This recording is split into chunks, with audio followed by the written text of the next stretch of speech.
All right, welcome to day 202 for our Read Through the Bible for 2019. We are in Psalm 136 to Psalm 138. Psalm 136, give thanks to the Lord, for he is good, for his steadfast love endures forever. Give thanks to the God of gods, for his steadfast love endures forever. Give thanks to the Lord of lords, for his steadfast love endures forever. To him who alone does great wonders, for his steadfast love endures forever. To him who by understanding made the heavens, for his steadfast love endures forever.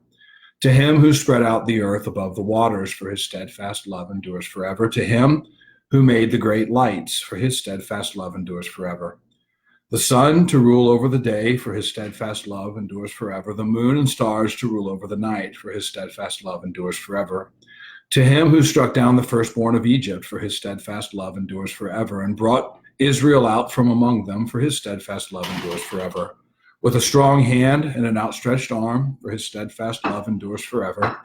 To him who divided the Red Sea in two, for his steadfast love endures forever. And made Israel pass through the midst of it, for his steadfast love endures forever. But overthrew Pharaoh and his host in the Red Sea, for his steadfast love endures forever. To him who led his people through the wilderness, for his steadfast love endures forever. To him who struck down great kings, for his steadfast love endures forever, and killed mighty kings, for his steadfast love endures forever. Sihon, king of the Amorites, for his steadfast love endures forever, and Og, king of Bashan, for his steadfast love endures forever, and gave their land as a heritage, for his steadfast love endures forever. A heritage to Israel, his servant, for his steadfast love endures forever. It is he who remembered us in our low estate, for his steadfast love endures forever, and rescued us from our foes, for his steadfast love endures forever. He who gives food to all flesh, for his steadfast love endures forever.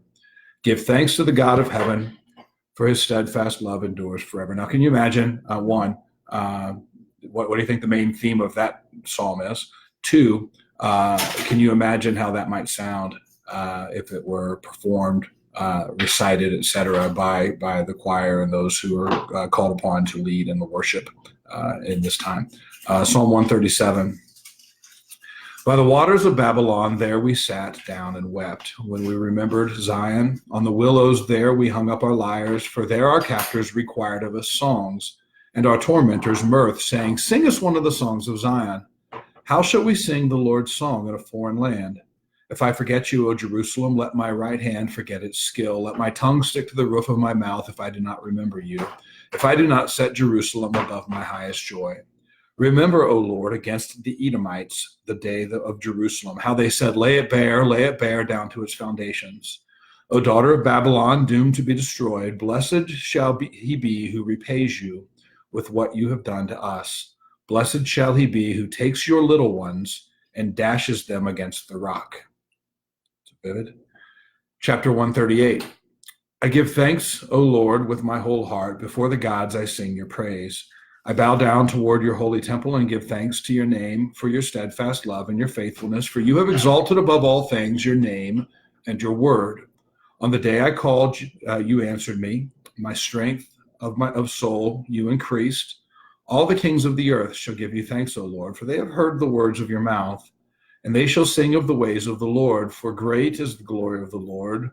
For though the Lord is high, he regards the lowly, but the haughty he knows from afar. Though I walk in the midst of trouble, you preserve my life. You stretch out your hand against the wrath of my enemies, and your right hand delivers me. The Lord will fulfill his promise for me. Your steadfast love, O Lord, endures forever. Do not forsake the work of your hands. All right. Pick up tomorrow with Psalm 139 and day 203. We got about one more week in the Psalms. Then we'll move on to the Proverbs. We'll be there for a couple weeks. One thing that stands out in verse 2 here, you have exalted above all things your name and your word. It's one of the reasons why we regard the Bible the way that we do. We don't treat it lightly. It is exactly what God says it is, which is why it governs every matter of faith, practice, morality, etc. And so we'll pick up Psalm 139 tomorrow, day 203. See you guys then.